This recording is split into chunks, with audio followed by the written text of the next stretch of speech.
दिल्ली में तबाही की आंधी। कहीं उखड़कर गिरे एसी, कहीं गाड़ियों पर गिरे पेड़।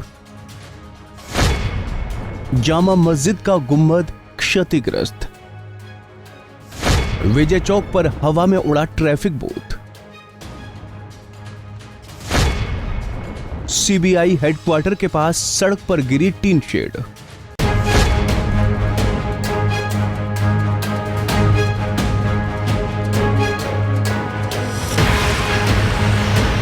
दिल्ली में सोमवार को तेज आंधी के साथ बारिश ने दस्तक दी। बारिश से दिल्ली के तापमान में गिरावट दर्ज की गई, लेकिन तेज रफ्तार हवाओं ने कहर बरपाया, जिससे दिल्ली के कई हिस्सों में पेड़ और होर्डिंग्स उखड़ गए। कई हिस्सों में पेड़ टूटकर वाहनों पर गिर गए, जिससे भारी नुकसान हुआ है। कई इलाकों में ट्रैफिक बाधित हुआ। आंधी और बारिश के बीच गर्मी से लोगों को राहत मिली। वहीं कई जगह सड़कों और सोसाइटियों में पेड़ गिर गए। इसी दौरान रायसीना रोड पर बारिश के साथ आंधी में ट्रैफिक बूथ गिर गया।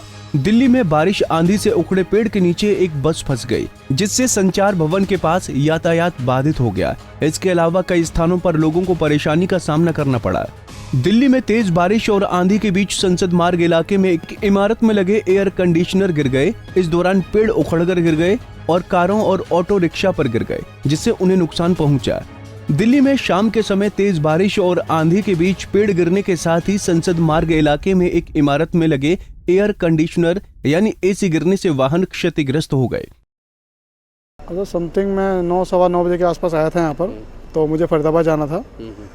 फरीदाबाद मतलब सराय ख्वाजा, तो किसी काम से मुझे जाना था। तो मैं इसी रास्ते से होकर गुजरा था। यहाँ पर बारिश हुई थी 7, 7:30, 8 बजे के आसपास। बहुत ज़बरदस्त बारिश हुई थी 5, 5:30 बजे। मतलब शाम को मौसम ख़राब था यहाँ पर। तो मैं 9 बजे के आसपास यहाँ पहुँचा था। तो यहाँ पर रास्ता बंद कर रखा था, बहुत जाम लगा हुआ था, ट्रैफिक था। मैं भी लेट होता, मुझे फरीदाबाद जाना था, सराय ख्वाजा।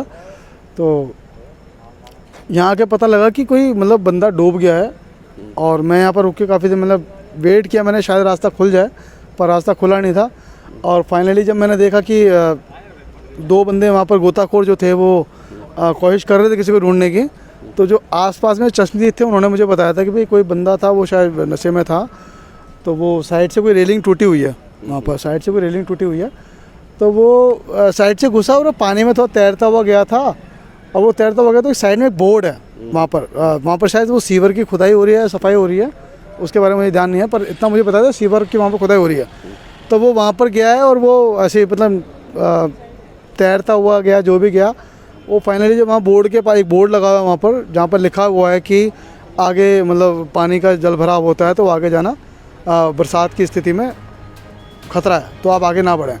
दूसरी तरफ शाम का पीक आवर्स शुरू होने के बाद सड़कों पर आवाजाही बुरी तरह बाधित हुई। नई दिल्ली इलाके की सभी प्रमुख सड़कों पर जाम लगा। ट्रैफिक सामान्य करने में ट्रैफिक पुलिस के बारिश में पसीने छूट गए। वहीं हवाई सेवाएं भी इससे प्रभावित हुईं। 8 फ्लाइट को दूसरी एयरपोर्ट पर डाइवर्ट करना पड़ा, जबकि 70 फ्लाइट देरी से चली। कई इलाकों में बिजली आपूर्ति की भी व्यवस्था रात तक प्रभावित रही। 5 बजते बजते दिल्ली 100 किलोमीटर प्रति घंटे की चाल से चल रही आंधी की चपेट में थी। साथ ही बारिश भी हो रही थी, इससे सड़क पर चलना मुश्किल हो रहा था। इसी दौरान मुख्य सड़कों समेत इनसे जुड़ी सड़कों पर भी एक के बाद एक पेड़ गिरने लगे।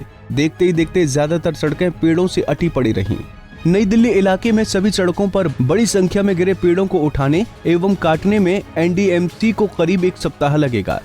दरअसल कोई भी ऐसी सड़क नहीं है जिस पर पेड़ नहीं गिरे हैं। इसके अलावा कई सड़कों पर तो कई पेड़ गिर गए हैं। बारिश एवं आंधी में बड़े बड़े पेड़ धराशायी हो गए। Bureau report, Punjab Kesari TV.